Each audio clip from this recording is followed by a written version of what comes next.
Sama institucija saveta korisnika, da kažem, bila je naša zakonska obaveza i u saradnji sa Svetskim fondom za zaštitu prirode mi smo krenuli ka ispunjenju te obaveze. Bilo je u početku dosta komplikovano sakupiti ljude, objasniti šta treba sve da bude funkcija samog saveta korisnika. WWF je od samog početka ovog projekta želeo da uspostavi saradnju sa nacionalnim parkovima u Srbiji i nekako smo ubrzali da taj savet korisnika postane jedno funkcionalno telo i da oni mogu samostalno dalje da se razvijaju i da ređaju uspehe i da zajedno funkcionišu sa upravljačkim strukturama nacionalnih parkova. To je išlo, da kažem, u početku i sporo i dosta je bilo nekog, da kažemo, ne otpora, nego nepoverenja u samu instituciju saveta. Ti sada je ukupno 16 članova u okviru saveta korisnika Nacionalnog parka Tara.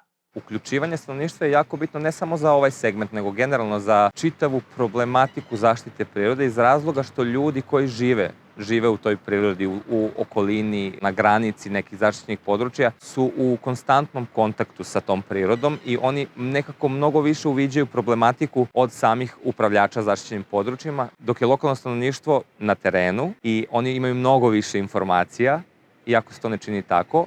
I na kraju, kada se njihove neke informacije, njihovi problemi koje uviđaju i neke njihova iskustva donesu i stave na sto, doprinose mnogo boljem i kvalitetnijem i zajedničkom upravljanju zaštićenim područjima i to je ona glavna stavka koju mi zagovaramo, da to upravljanje nije samo upravljanje jednog javnog preduzeća, nego da je to bukvalno jedno upravljanje svih ljudi koji stanuju tu i koje imaju neke benefite od tog prostora.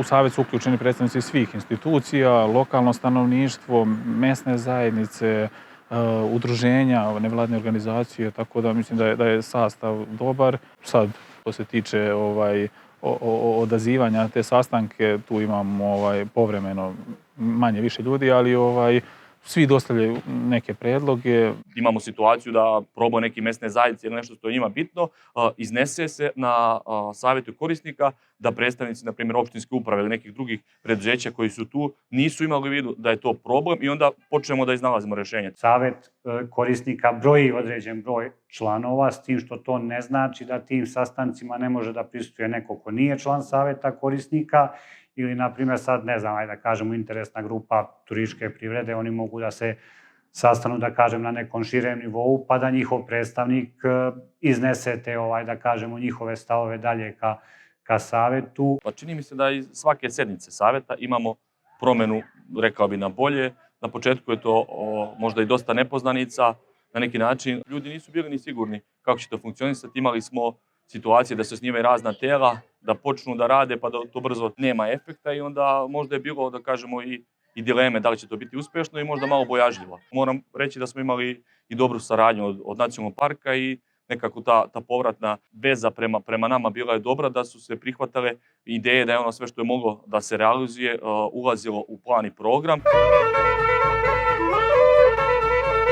Ovde živimo na Tari, na Kaluđerskim barama, nacionalni park, 35-6 godina.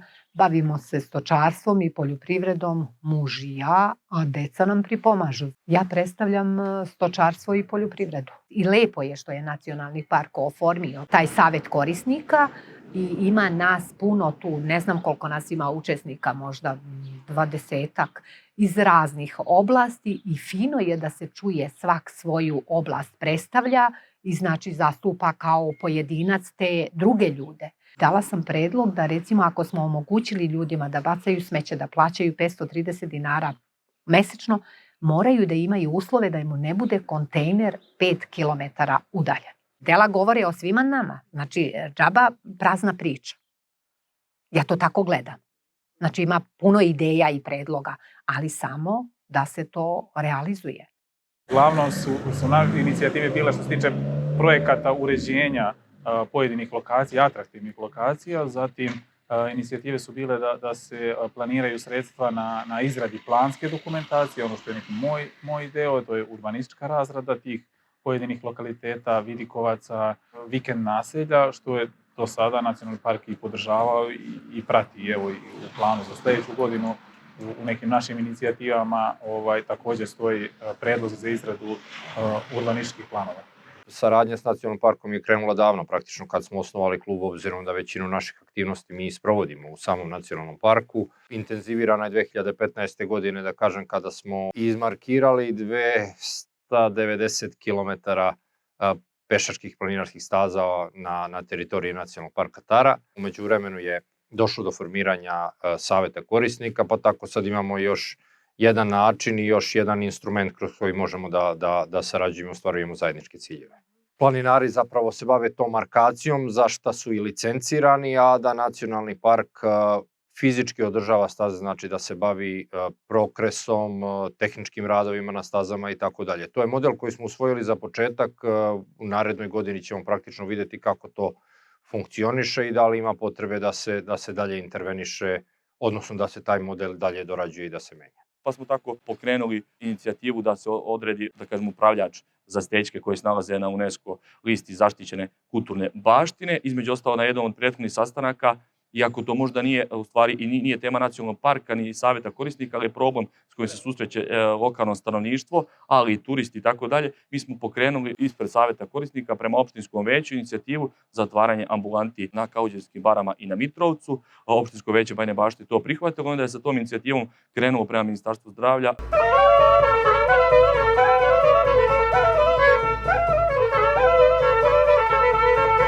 Sada se nalazimo na jednoj predivnoj stazi od manastira Rača do Lađevca. Na samom savetu korisnika smo razgovarali o stanju na stazi, jer je na 2 mesta je klizište prosto fizički odnelo stazu i potrebno je bilo popraviti mobilijar koji je bio dosta star, tako da je sa saveta korisnika je praktično skrenuta pažnja na probleme na ovoj prelepoj stazi koja je dostupna praktično svima i dosta se koristi. Šteta bi bilo da neku ružnu sliku, da se niko ne brine o njoj. Članovi saveta korisnika pripreme neke inicijative i predloge koje bi mi kasnije kao savet prosledili radnim grupama koje rade na izradi plana razvoja, da bi i dugoročno mogli da utičemo na neke odluke na nivou opštine Bajina Bašta, jer nacionalni park, to je možda i sreća, je samo na teritoriji opštine Bajina Bašta, pa ima manji broj tih institucija, da kažemo, i zainteresovanih strana koji učestvuju, možda zbog toga i bolje funkcionišemo. Mi zajedno sa službama Nacionalnog parka Tara pratimo sve te projekte, ono za što je potrebna dozvola, pomažemo oko te procedure pribavljanja dozvole, za što nije izdajemo dokumenta, navodimo znači, kakva je procedura, pomažemo u saradnji zajedno sa ostalim nadležnim institucijama što se tiče uslova elektrodistribucije, hidroelektrana, tu je Nacionalni park za Zavod za zaštitu prirode, tako da zajedno sarađujemo po pitanju te procedure za pribavljanje dozvola za sve predloge koje dostavljane.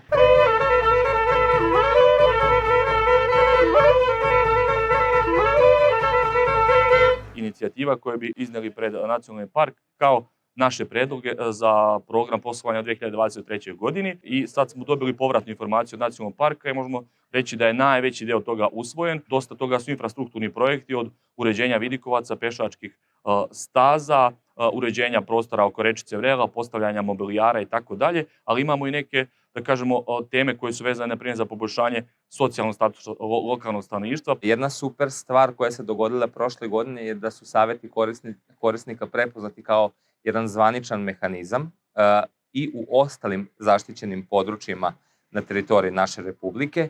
Međutim, još uvek nisu obavezni, kao što jesu za nacionalne parkove, za ostala zaštićena područja su mogući. Znači, mogući su saveti korisnika i oni se osnivaju po nekom uzoru i modelu na savete korisnika nacionalnih parkova.